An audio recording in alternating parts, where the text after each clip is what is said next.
I have a dream that one day this nation will rise up and live out the true meaning of its creed. We hold these truths to be self-evident, that all men are created equal.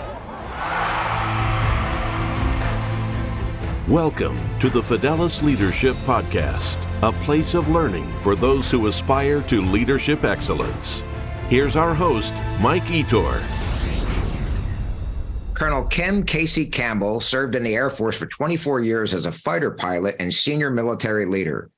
Kim piloted an A-10 Warthog in more than 100 combat missions protecting troops on the ground in both Iraq and Afghanistan, and she was awarded the Distinguished Flying Cross for heroism after successfully recovering her battle-damaged airplane after an intense close air support mission in Baghdad. Most recently, Kim served as the director for the Center for Character and Leadership Development at the United States Air Force Academy, and she's still very involved in leadership development now that she's retired from the Air Force. Kim's new book, Flying in the Face of Fear, A Fighter Pilot's Lessons on Leading with Courage, was just published, and in it, she shares her story about a life-changing combat experience while weaving in ideas and lessons about leadership, teamwork, perseverance, and decision-making in stressful environments. Kim, I've been stalking you for a while on social media. You've got a wealth of experience. I can't tell you how thrilled I am. Welcome to the Fidelis Leadership Podcast. Thanks so much for having me. I appreciate it. No, well, tell us how the book launch is going. It's really been fantastic. I think when you write a book, you never really know how it will connect with people. You have an idea, you have a hope, and you put so much time and effort and work into the book. And the launch for me has just been, I think I was trying to find the best word, and I feel like it's heartwarming. It's just to know that all the work and effort that you put in is really connecting with people in a way that ideally makes an impact and a difference in their lives. So it's been a lot of fun. I'm learning along the way because this is not my traditional area of expertise. So I'm learning a lot of things as well. And it's just been great to connect with people about the book. Yeah, awesome. Well, listen, the intro was good, but obviously very limited. Tell us, 60 seconds or so, what more do we need to know about Kim Casey Campbell? Well, I grew up in San Jose, California, and decided at the young age of 10 years old that I was going to the Air Force Academy and I was going to be a fighter pilot with the ultimate goal someday of going on to be an astronaut. And that really set the course of my career, my life, because even at that young age, I really committed to working hard in school. I committed to putting myself out there in a lot of different activities and events and sports, you name it. And it set my path. I mean, I decided at that young age, that was my goal, that was my dream, and I worked really hard to get there. I had plenty of help along the way with parents and teachers and coaches. But I spent 24 years in the Air Force, which is longer than I thought. I think going in, I just wanted to be a fighter pilot. But I think this commitment to service, I found passion and purpose in it, and specifically supporting our troops on the ground. As an A-10 pilot, I found that I loved it. I enjoyed the mission, I enjoyed the people, and I stayed a lot longer than I thought. So I spent 24 years in the military and just recently retired. I was going to ask you that. What were your years of service? I graduated from the Air Force Academy in 1997, and I retired in 2021. So I think you'll obviously know this. I think when you were at the academy, women flying combat aircraft was relatively new, right? Maybe a few years. It was. In fact, when I made this goal and dream of mine in 1986, women were not allowed to fly fighters. I had no idea. I mean, I told my parents that's what I was going to go do, and they never told me, hey, just so you know, women actually aren't allowed to fly fighters. They never told me anything. They just said, all right, work hard, go after your goals. They really encouraged me. And in high school is really when I figured it out. I was part of the speech and debate team, and we did a debate on women in combat. And I was like, well, hey, here's this thing that says women actually can't fly fighter aircraft in combat. And thankfully, by the time I graduated from high school, that rule had changed. So by the time I got to the Air Force Academy, combat roles were open to women, specifically fighter aircraft for women.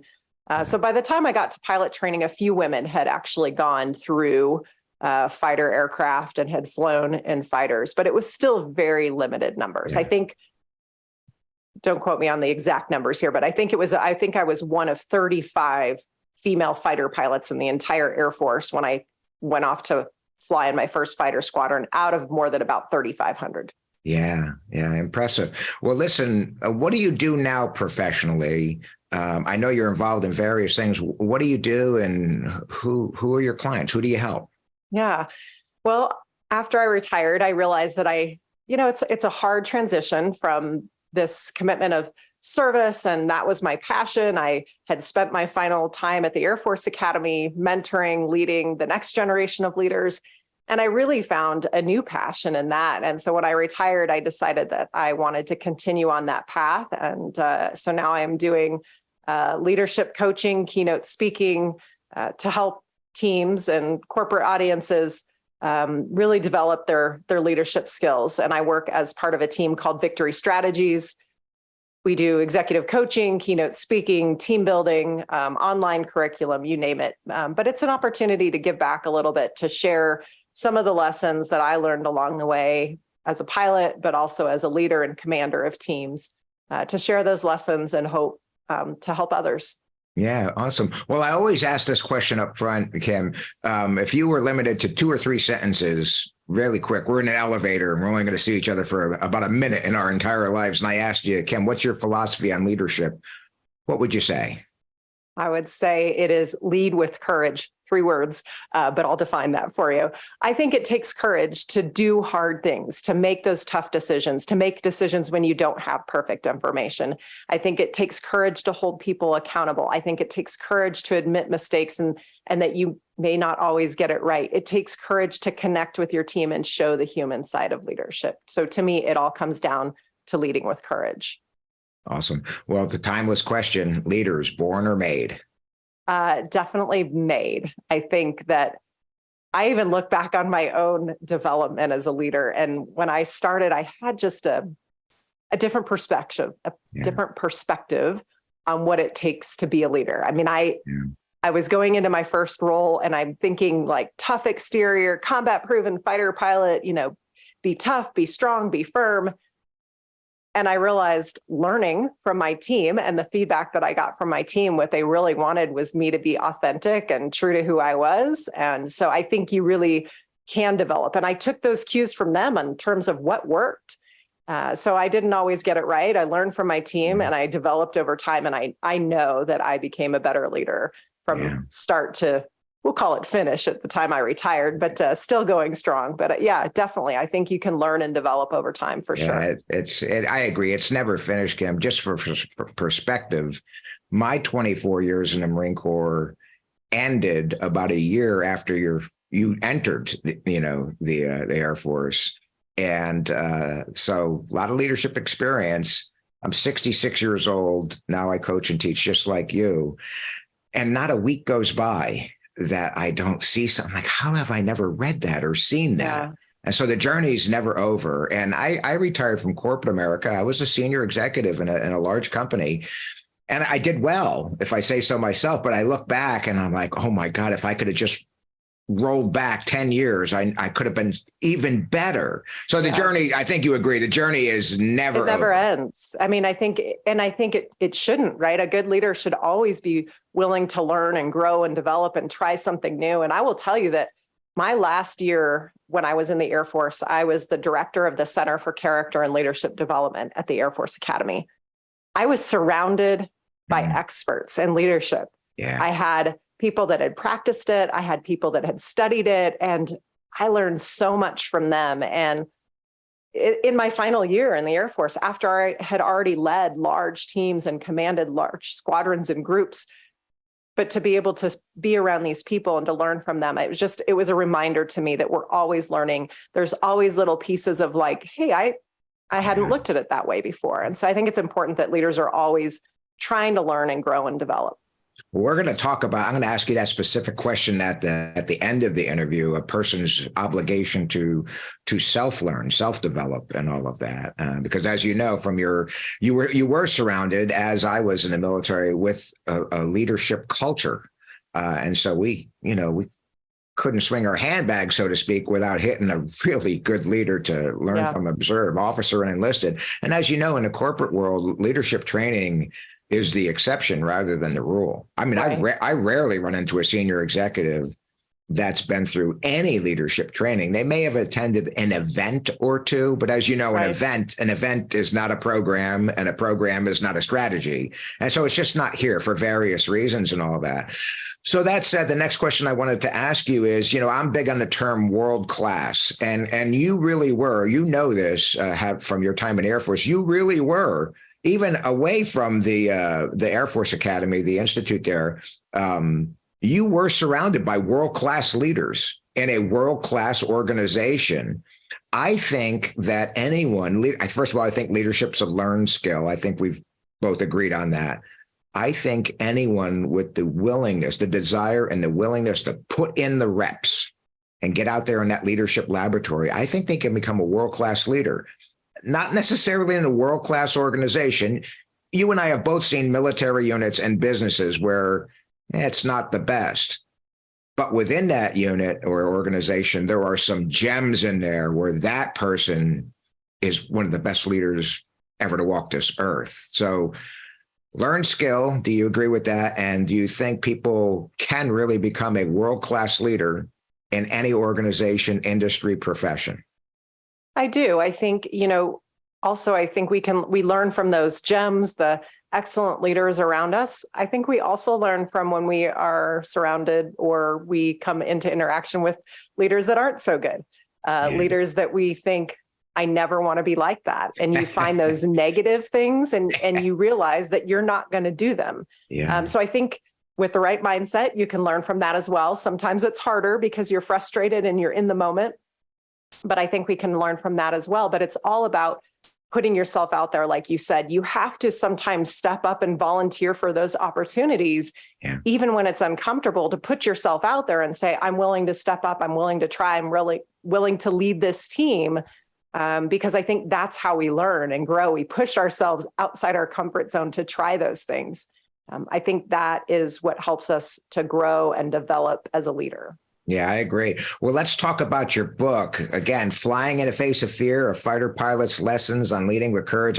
I see the book strategically placed behind you there on your bookcase. Well done, it's marketer. Nice to have it, actually. I've published as well. And isn't it an indescribable feeling the first time you open that box and you see your book? Unless you've been there, it's just amazing feeling, huh? I didn't know how overwhelming like that feeling would be. I mean, it just really was to see it after working years on it, to see it actually in hard copy was great.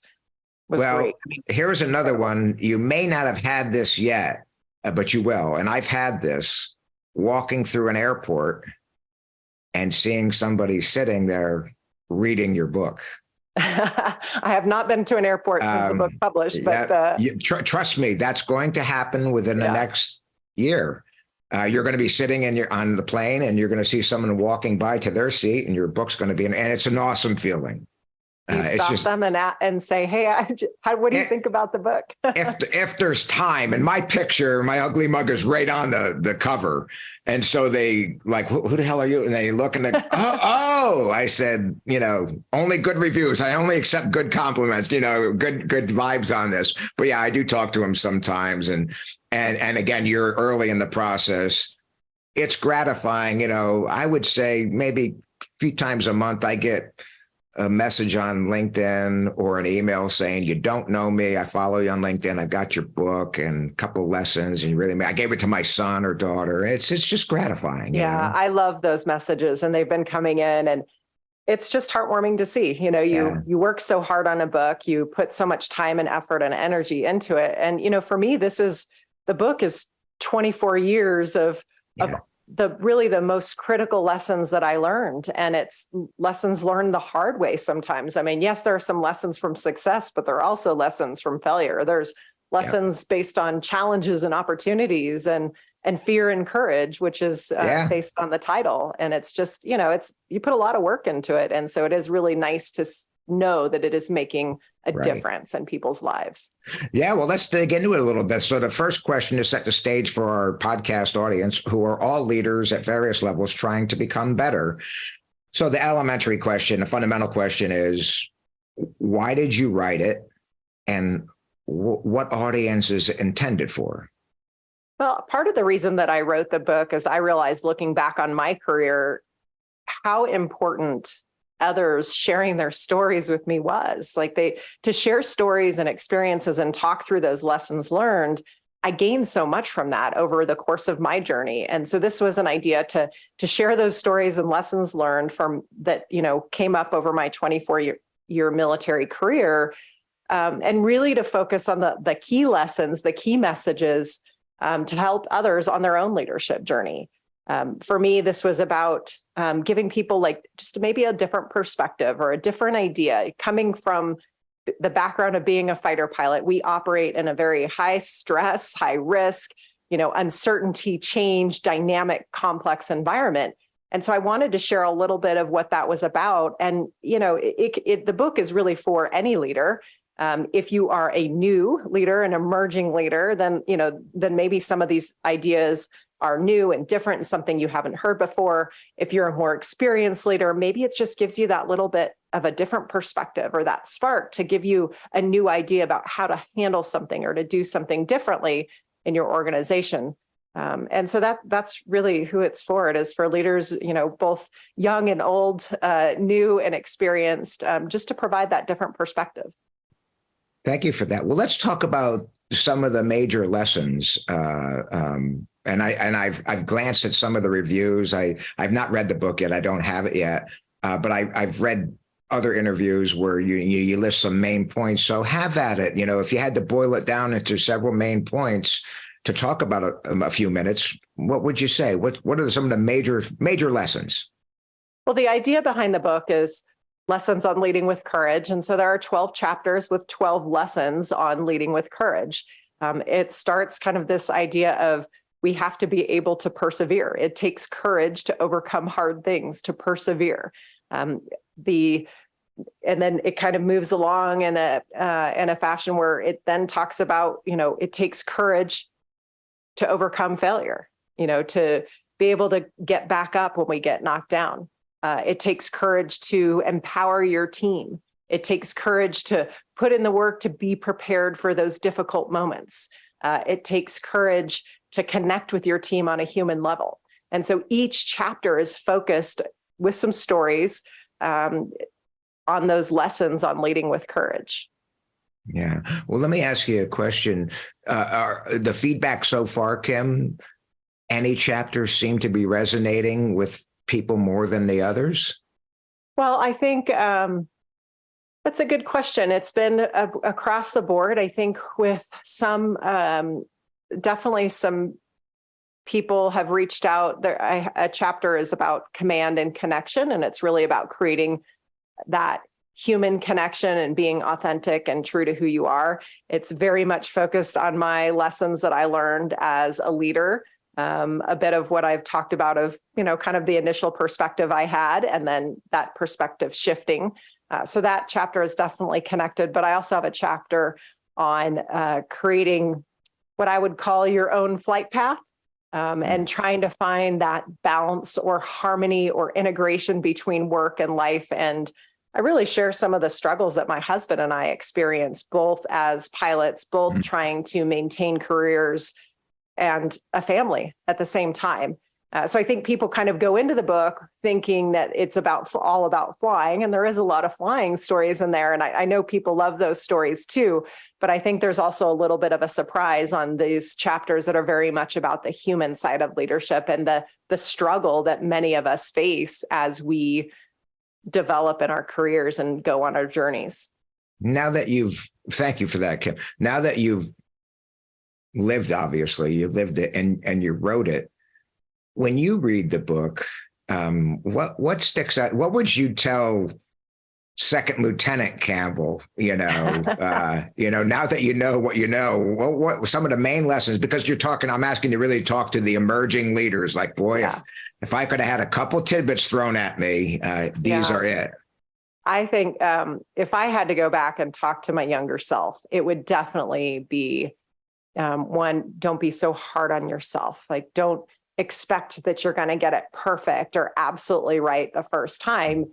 You will make mistakes. You will fail on your leadership journey. And the most important thing is, what do you do in that moment? Can you get back up again? Can you learn from that mistake and experience and then move on? Let it go, learn from it, don't do it again, but move on. The other thing I would say is, I think throughout my career, there are many times that I felt fearful or nervous or anxious or worried about, taking on a new leadership role or having that hard conversation to give somebody feedback that maybe wasn't so positive. I really struggled with that as a leader. Yeah. And honestly, I still do. Those are still hard things for me. Yeah. But it is all about what you do in that moment. It is okay to feel that nervousness and fear, the anxiety, the stress. That's normal. You have to put in the work so you can prepare for that. And so that in that moment that you still take action, that you still do something, because it is all about what we do when we are scared, when we feel that fear, that nervousness, anxiety, the stress. We still have to take action. We have to do the hard things. That's the whole idea of leading with courage. Yes. But I think it's very normal for young leaders to be nervous or worried about some of those things. It's probably still pretty normal for experienced leaders to feel nervous about those things. Right. Well, I've had a few military folks on here that have spanned the combat scenario and the corporate scenario. So you literally have been recognized for physical courage, flying and all of that. Hopefully you won't have to do that ever again, in the business world. Where I'm going is the very title of your book. I find, even in the military, I tell, I used to teach at Quantico as well to young lieutenants, and I told them, some of you are going to be in positions where you're going to be required to exhibit physical courage, but all of you, whether you stay in 3 years or 30 years, are going to be put in numerous instances where you're going to have to exhibit moral courage. And as you know, that requirement applies in spades out here. So I'd like to hear your thoughts. You have a leader out there saying, I hear it, I want to be a great leader. What happens when you bump up against a boss who maybe is asking you to do something that's not quite right, or somebody doesn't quite like one of your subordinates, your team members, and just has it in for that person, and you have to stand tall, even if privately, and say, no, I think you've read her wrong. She's really good. I don't know why she's on your bad side, but moral courage. So let's talk about that. What do you think? What advice do you have? Yeah, I think it is sometimes very difficult and uncomfortable to exhibit that moral courage. I mean, I think we all probably feel like it's something that we want to do and we want to be prepared for. And to me, that's the thing. You have to put in the work. You think through it so that you're prepared to have that conversation. Yeah. I believe, when I look back on my time and some of the most difficult flying missions I have flown that did require courage in those moments to overcome fear, I've had 20 years to reflect on some of these. And so I realized, why was I successful in that moment? It really comes down to the work that I did leading up to it. It was the preparation, it was the practice, and it was the planning for contingencies and thinking about what could go wrong. I think that applies in aviation, certainly, but I also have found that it applies in everyday life when you're preparing to have a difficult conversation, to exhibit that moral courage. For me today, like I said, I still can get, it feels uncomfortable to have some of those hard conversations. So I do the work in advance. I prepare, I sit down, I think through the conversation, I make sure I have the data, kind of the background information, and then I actually practice. I will, in my mind, if I can, and I have a trusted teammate, I will practice the conversation, because sometimes it's just best to just practice it. If I don't, then I'll just visualize it and think through it in my mind. What kind of conversation am I going to have? And then the key piece for me that has always helped me in terms of those tough moments is to really think through what could be the tough questions that get asked, what could go wrong in the conversation. This is this planning for contingencies part, because sometimes that stress is because we're thinking like, what if? Well, now I'm going to actually sit down and take some time to think through those what ifs. I'm going to figure out what I'm going to do if those tough questions get asked, how I'm going to respond.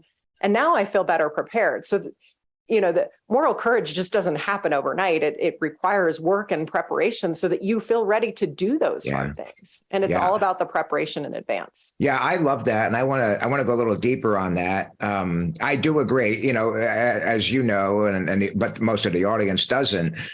You knew what to do in your aircraft for various situations, emergencies, engine goes out, whatever, because you had rehearsed it. Right. And I dare say, if it's anything like being on the ground in combat, you often do things, don't even think about, consciously do it. You just did it because you've rehearsed it so many times and all of that. I love what you're saying about, you have to prepare for these moral courage situations and all that, but that's often difficult to do. I want to get your thoughts on this. When I train people, I always throw them moral courage scenarios. And like, what would you do? And I'll give you one. I want to get your thoughts on it. It'll ring true near and dear to you as a woman. And this is a true anecdote, true story, by the way. So a district sales manager has a very important client meeting coming up. And it's a very important client. They've been trying to get in there forever. And it's so important that not only is the sales rep going, the district leader is going, both men, but the sales rep is a woman. The district's guy, the regional vice president, calls up the district guy and says, look, this is important. Susie, the sales rep, is obviously a young, good-looking woman. Here's what I need you to tell her to do. She needs to wear a short, appealing dress, and she needs to remove her wedding ring for this sales call. This is a true story, Kim. You're the district manager, and now I'm talking to leaders, sometimes individually and other times in the seminar. What do you do, Mr. or Ms. Manager? Your boss is a hard guy. He's your boss. He's going to be there. He is ordering you to tell your saleswoman to do this. What do you do? So I know what you would do, but what I tell them is, look, and often I've had people say, well, you really don't want to piss off your boss. And I mean, some people would actually do it. And so what I'm getting at is running through scenarios like this gives you a chance to exercise those moral courage. Like, I've never been because usually, Kim, when you have to exhibit moral courage, a lot of times it's right there. You got to do it right now. And you haven't had time to think about it and rehearse it. So I'll stop blathering on. What do you think about this? Well, I think the more that you think about those difficult situations, like you said, kind of put yourself in those, what are kind of the worst case scenarios?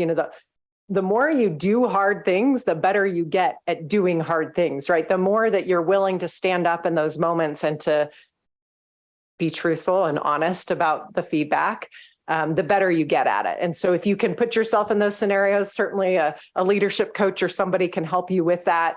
Yeah. You can do it on your own team. To put yourself in those scenarios, I think we get better at it. I mean, it's one of those things that it is really hard to do. You don't want to wait until that moment, like when all the stress is there, when all the fear is there, to be the first time you've thought about it. Now, you may not have thought about that exact scenario because that's pretty specific, but you've probably thought about some hard things and maybe standing up to a boss, standing up to a coworker, providing that feedback. I mean, I will tell you from a personal perspective, growing up in a community where it was very a male-dominated community, it was really hard for me to, if something was said that was maybe slightly inappropriate, like I really struggled personally with like, what do I say? What do I do? Over time, as I got more experienced, I had proven myself in the airplane, like it just became this, like I thought about it. I kind of thought about what I would say, and I figured out a way that I could do it and say it in a way that I felt comfortable with. And the best thing in those scenarios is when the individual doesn't have to say anything at all, that the people on the team stand up and say it for them. Yeah. But it's not easy. I mean, these are really hard things to do. And so to me, it's all about thinking about it in advance as much as you can, putting yourself through sometimes those difficult conversations and difficult scenarios so that in that moment, you're prepared to respond. Yeah, I love that. I love that. Well, listen, you've observed, worked with, trained, you've led a lot. You've been in the leadership laboratories. Let's talk about some common characteristics. We're talking about the very best, top 10% of the best. Any habits, traits, characteristics in common? I think courage, the common theme here for me, courage, because I think it encompasses a lot. I think compassion, connection. We'll go with the C theme here. Also, good communicators, I think, are key. I think those to me. So courage to do hard things, courage to connect with your team, to create those connections, to build trust that I've seen in some of the best teams is based on that foundation of trust, which is usually this environment that are really strong connections. I think, we can be strong leaders, but we can also be compassionate for our team and actually, have concern for their well-being, whether it's what are their pain points, what are their struggles, what can we do to help? And then I think good leaders also communicate very well. A good leader can explain the why behind a new mission, a new vision, the why behind policies and procedures. I find sometimes that people are surprised by that coming from somebody with a military background because we follow orders. That's what we do. However, it's rare that you can't find the time to explain the why. And I think that brings people on board. So those are probably the biggest ones that stand out to me. Courage, compassion, connection, communication.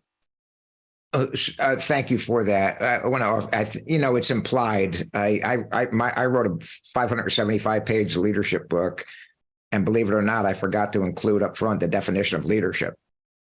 My point is, you get to know this stuff. So a lot of what you just said, I think you also implied this, but I want to draw it. I say that to even be an adequate leader, you have to at least enjoy being with people. If you don't like dealing with people and dealing with problems and helping them overcome challenges, if you hate that knock on the door or that unexpected email, your only hope is to be maybe adequate, but you'll never love it. What do you think? Yeah. Well, okay. So I'm an introvert by how I would describe myself. And so sometimes being around large groups of people can be challenging for me, even as a leader of large teams. That being said, I absolutely love the opportunity to interact and connect with my team. Like some of my happiest, best learning moments came from those times where I was interacting with my team, where I was solving a problem on the team, where I would walk around and chat with them and find out where they were struggling. And, to be able to come back and go, hey, I fixed this for you. Or I found this for you. Let's do this differently. Or to hear their ideas. And they say, man, we think we've got a better idea. And I'm like, that is really good. Let's do it. I don't know, that gave me energy, which is probably the opposite of being an introvert. But those moments gave me energy from my team. I love the connection with them. So yeah, absolutely. I don't know how I would have done it if I wasn't able to get out and just connect with people and help solve problems and work things. And I think my point was saying, like, introverts can do that too. You don't have to be an extrovert to be comfortable in all of those scenarios, but there does need to be some comfort with at least working with people and connecting with them.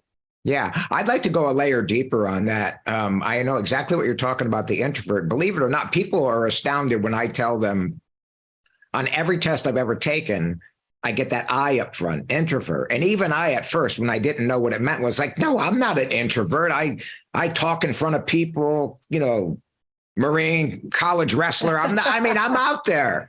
And then when I realized what it meant was the introvert means that when I am in front of crowds, when I'm dealing with people, I am expending energy. Yes. And how I recharge is by being alone. And extroverts, they get charged up by talking to people. But, and here's the statement, maybe a question. I think a lot of young fledgling leaders or wannabe leaders think you have to be that fire-breathing man, 6'5", all that, the stereotypical Genghis Khan leader. And some of the best leaders I've seen, first of all, they span introvert and extrovert. Mm-hmm. And I have seen physically tiny men and women absolutely command the room. There's no doubt about their leadership presence and, their skill and bearing and all of that. So let's go a little bit deeper. Introvert, extrovert, both types can be effective leaders, right? Yeah. And I think you just need to be authentic and true to who you are. I mean, I think your team will spy very quickly when you are putting on a show or a front. I think my team understood that yes, I could get out there and I could command a room. I could have a commander's call. I can do those things. I also need time to recharge by myself. But I think it's really important. What can you do when you're with your team and on those smaller levels? Can you really connect with your team? But I think it is about being true to who you are. I mean, like I said, I think in my very first leadership role, I had that same view. I need to be this tough, exterior, combat proven fighter pilot. And the truth was my team just wanted to see me for who I was. I tell a story about my very first opportunity to be in front of my team was at the change of command ceremony. I mean, this is my team seeing me for the first time. And I have this idea of, this speech I'm going to give and how I'm going to present myself. And it is all those things you are saying.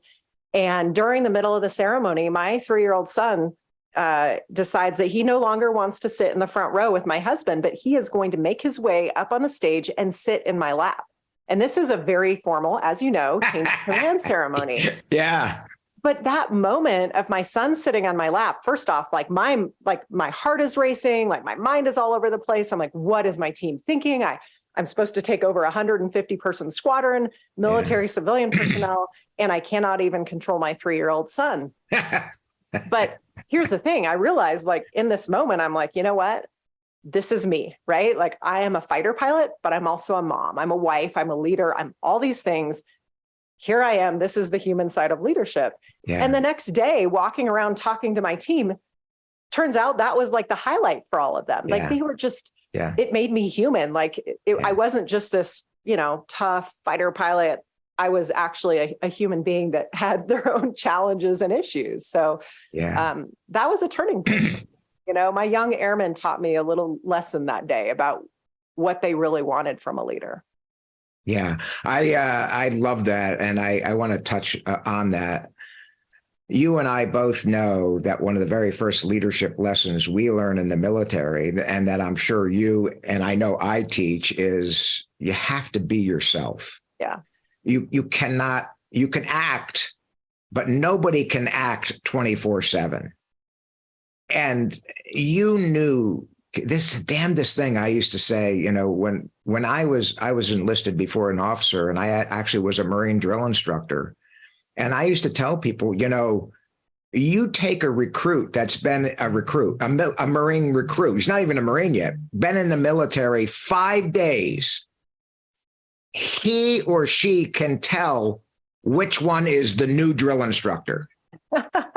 He really can. He can say, okay, that one's been at it a while. This one may have been a Marine for 7 years, but he's new at this because and people say, yeah, you're right. We absolutely could tell. And so where I'm going with this is you nailed it. You just have to be yourself, and yourself is good enough. And I'm dwelling on this because young leaders, myself included, and probably you, I don't think we had enough, as much confidence as necessary early on that who you were, came right out of the academy, the flight school and all that, that was good enough. And it's always been good enough. Thoughts? Yeah, I think we sometimes have a perception of what we think we should be versus just being who we are. And at the same time, that doesn't mean we can't develop and grow and mature as a leader, but you're still authentic and true to who you are. You are learning new skills. You are trying new things, but the core of who you are is still there. Yeah. Yeah, I agree with that entirely. And I would say that, well, to your point, and to the younger developing leaders, I think if they put a video camera on you as a second lieutenant, captain, major, lieutenant colonel, certain things would have been more polished. The topics would have been more seasoned and mature. But at the core of it, your mannerisms, the who you were really didn't change second lieutenant through colonel. Agreed? Yeah, I would agree. Yeah, no, awesome. Well, listen, let's go on the dark side of that coin. Yeah. We talked about all, the characteristics that are common among the best. And let's face it, we can learn from the bad ones. And there are bad ones in the Air Force, the Marine Corps, and any organization. There are inadequate to just downright despicable. So let's talk about the inadequate leaders, not really the far end of the bell curve, the really, really terrible criminal ones. Let's just talk about the ineffective ones. Anything that they most of them seem to have in common? I think sometimes the micromanagers, right, where you don't feel like you're trusted and they're going to be in your business, everything that you're doing. I think that has been a frustration for me, working for leaders that are micromanagers. I also think leaders that are risk averse in a way that they're worried about their career or their promotion. And so they don't want to try something new. They don't want to get outside their comfort zone. That has been really frustrating because they're really just they're looking out for themselves, not really looking out for the mission or the people. At the same time, I would say like people pleasers that always just want to please everybody.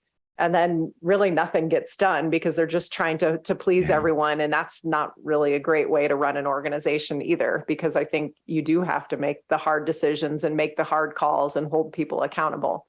Those are probably the biggest frustrations that I've seen with leaders that I've worked for. When I've worked for leaders where I'm like, I think I'll do it differently when it's my turn. Yeah. Well, I want to get your thoughts on this. And I think you've already said it and maybe implied it during our conversation. People will follow a leader. The first requirement is obviously you got to be yourself. But the big thing is your people have to know that you truly care about them. That you genuinely care about them. You've got a job to do. You've got goals, quotas, missions, and all of that, but that you truly care about them as a person and that you want to accomplish the mission, but you also want to help them achieve their personal and professional goals. Absolutely. They have to know you care. Here's the money question, though, Kim. Again, with that young recruit all the way through seasoned soldier airman, I think that people can tell whether or not a leader truly cares about them pretty damn quickly. And once you find out this person doesn't care about me, I don't think they're ever going to get maximum value out of you. I would agree. I think we all want to be in an organization where we feel valued and trusted and cared for. I mean, as individuals, whether you're in the military or a civilian structure, it doesn't matter. I think we all want to know that someone is looking out for our life or our livelihoods, that people truly care about us as individuals. And I think your team can see right through it if you don't. I mean, I think it's obvious. I think, when you're not authentic, when you're not true and you're putting on that show, I've seen it as a young follower. I can tell in those moments. And I've also seen, when you have that environment of trust, when you know that your boss, and I can think of one commander that I worked for, like he would give his life for us. I mean, he truly cared so much for us, but he was also really hard on us. Like he really, in terms of like, he held us to very high standards as we absolutely should have been held to. He challenged us, he pushed us, but he cared. And he was such a good leader. We all had so much respect for him because there was we could see this care and compassion, but also this strength and holding us to a high level. It was very effective. Yeah. Well, listen, I want to talk a little bit. Again, you're talking to aspiring leaders or seasoned leaders who aspire to excellence, really excellence. The importance of role models, mentors, coaches from the start. I often find that young folks, 30s and 20s, they have role models and they might even start having mentors. I find they often overlook the coaching aspect of it because I'll get an executive coach when I become an executive. I'm like, I kind of got it backwards, So what's your thoughts on that? Yeah, I think I realized how important it was to have those coaches, mentors, people in my life that especially when things went wrong, I think back to my early days of, I mentioned this goal of going to the Air Force Academy, and I initially got rejected from the academy. And to have now these were sports coaches, but my coaches, my mentors and parents and teachers, all these people around me who were like, Kim, don't quit. If this is your goal and dream, then keep after it, go for it. But to have that support network around me in those tough times was so critical. Yeah. And so I've realized that later in life as well, how important it is to have those people on your team, not just when things go wrong. I mean, that is very helpful, but also just kind of the continuous, like, do you have someone on your team that will actually tell you the truth about, like, hey, what you said back there, that briefing you gave, it actually didn't go over very well. And here's why. Having those people on your team that will have your back, both for the good and bad, right? To challenge you, encourage you, support you. I think it has been so critical for me on my journey. And that's why I'm so passionate about it now. And I have actually seen from this younger generation, as a young lieutenant, I don't think I ever went to anybody and said, will you be my mentor? I kind of waited for people to come to me. And I'm seeing with this young generation that I've had numerous, it's like they're getting the message, like, go ask people to be your mentor. Yeah. There's a famous quote. I'll send it to you after we're done here. There's a short snippet on YouTube that's cut out of an interview of Steve Jobs. And he said just that. He was 14 years old, interested in electronics. He actually looked in the phone book and found Packard from Hewlett Packard. He found Bill Packard in the phone book, called him up and said, I'm Steve Jobs. I want to build a flux capacitor. Can you give me some spare parts? And he sent them to him. Then he hired Steve Jobs as an intern. And he said, throughout my career, I have never had anybody say no to me when I asked for coaching and mentoring. Yeah. I made it easy, and I didn't want them 8 hours a day or whatever. And he said, even me as Steve Jobs, important guy, I never say no. And so you got to reach out and ask. It brings me to my next point. As you know, we were in the military surrounded by training regimes. You could look as a lieutenant and know if you stayed in for 20 years, you knew when you were going to school and all of that. It's just great. That's very largely absent out here in the business world.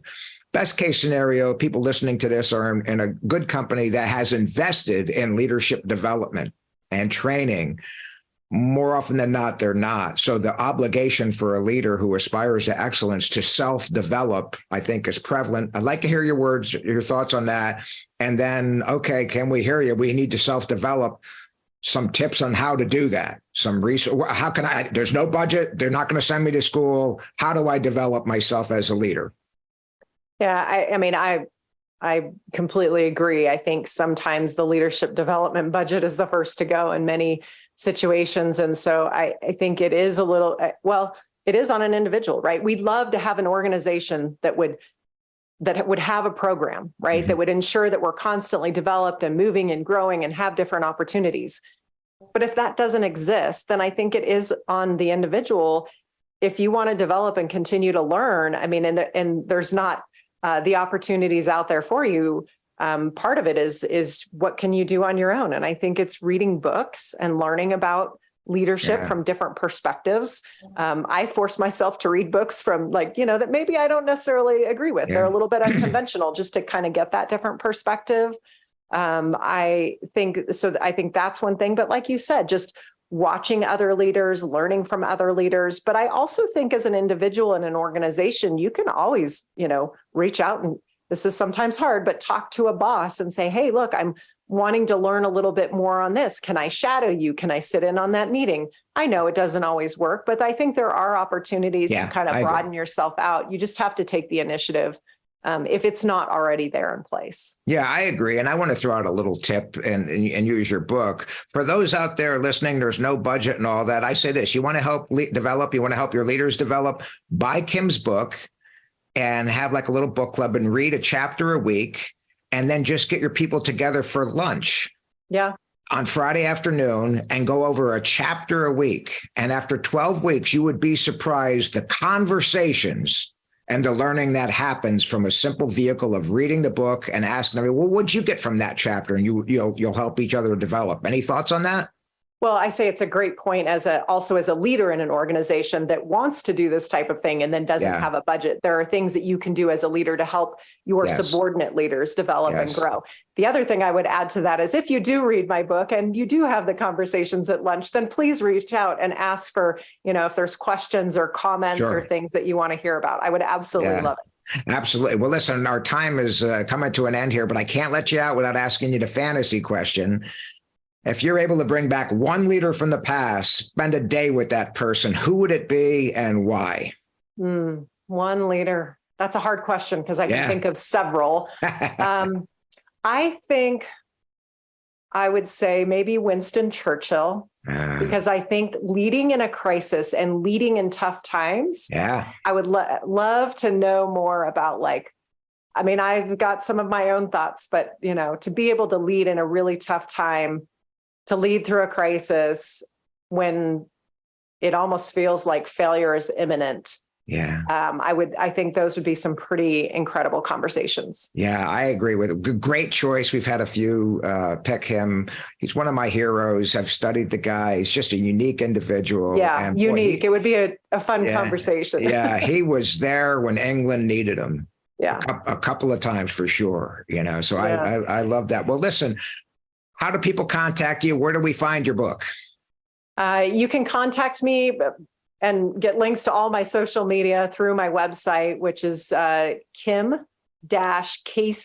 the letters KC-Campbell.com. There's links to all the social media sites. There's links to order my book from there. But my book, Flying in the Face of Fear, A Fighter Pilot's Lessons on Leading with Courage, is available at all your favorite booksellers. It's available online, Amazon, Barnes & Noble, and also in some of the local stores as well. So I'd love to get your feedback. I'd love to hear about it. Lately, everybody has been sending me pictures of where they've read my book. I've got pictures from the beach, pictures on the airplane, and I love it. It is so exciting to see. Yeah, I love it. Well, thanks. It's been a great interview. I know you're busy and you got to go. I can't wish you too much good luck with the book and your future career. Selfishly, I ask you, consider coming back again someday.